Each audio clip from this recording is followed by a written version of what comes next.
ERCP योजना के तहत जो पानी आने वाला था, वहाँ सबसे बड़ा बांध बनना था पूर्वी राजस्थान में, डूंगरी बांध। किसान और वहाँ के आवाम इसके सख्त खिलाफ है। 5 तारीख को अल्टीमेटम दिया गया है कि अब हम लंबी लड़ाई लड़ने को तैयार हैं।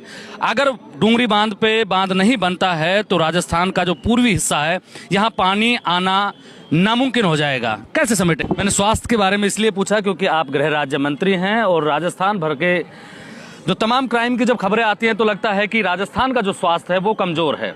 अलवर की बात करें, कोटपुतली, बहरोड की बात करें, तिजारा की बात करें तो क्राइम दिन ब दिन बढ़ता जा रहा है। सरेआम गैंगवार होती हैं, कोई किसी को मार जाता है, कोई किसी को लूट ले जाता है सरेआम। ऐसा क्यों और कब तक रुकेगा मंत्री जी? नहीं, मैंने ये सवाल भी इसलिए पूछ लिया क्योंकि ले दे के मामला सलटा लिया जाता है।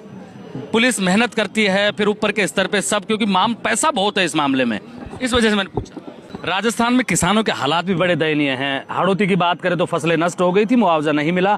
इस हिस्से की भी बात करें तो सर्दी का मौसम आएगा, रात को 12 बजे बिजली आएगी। मंत्री जी, ये कैसा मजाक है इस देश में किसानों के साथ में? राजस्थान सरकार में गृह राज्य मंत्री आज अलवर आए हैं, माथे पे चंदन का तिलक है। मंत्री जी, कैसा है स्वास्थ्य आपका? बिल्कुल स्वास्थ्य में स्वास्थ्य तो फिट है। आजकल नेताओं के स्वास्थ्य खराब रहते हैं ना, इसलिए पूछ लिया। अब देखिए, अपन पे तो ईश्वर की कृपा है और किसी प्रकार की कोई बीमारी है नहीं, बिल्कुल स्वस्थ तरीके से काम कर रहे हैं। मैंने स्वास्थ्य के बारे में इसलिए पूछा क्योंकि आप गृह राज्य मंत्री हैं और राजस्थान भर के जो तमाम क्राइम की जब खबरें आती हैं तो लगता है कि राजस्थान का जो स्वास्थ्य है वो कमजोर है।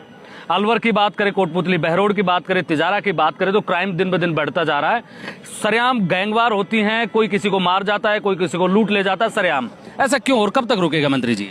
देखिए, मैं ये समझ सकता हूँ और आपके संज्ञान में भी होगा कि जहाँ कहीं कोई घटना हुई तो हमारी पुलिस ने उस पर मजबूती से कार्रवाई भी की। आप अभी पिछले दिनों एक ज्वेलर के साथ जो घटना हुई आपने देखा होगा, तात्कालिक कार्रवाई करके अपराधियों को गिरफ्तार भी किया गया है। और जहाँ तक आप इन जिलों में जो बॉर्डर के जिले हैं, चूँकि कोटपुतली, बहरोड भी हरियाणा से लगता है, हमारा अलवर भी हरियाणा से लगता है, तो कई बार दूसरे स्टेट के अपराधी आकर के यहाँ अपराध की घटनाओं को अंजाम देने की जो कोशिश करते हैं, उनको नाकाम करने का काम हमारी पुलिस करती है। मंत्री जी, एक सवाल ये कि जैसे अब साइबर क्राइम जो है वो बहुत तेजी से बढ़ा है और अब उस पर अंकुश लगाने की भी कोशिश की जा रही है। मेरे जो सूत्र हैं उनके हवाले से खबर है कि जो पुलिस है वो चाहती है कि साइबर ठगों ने, साइबर क्राइम करने वालों ने जितनी भी संपत्तियां खरीदी हैं उन पर एक्शन लिया जाए और उनको राज्य की जो संपत्ति है वो घोषित किया जाए।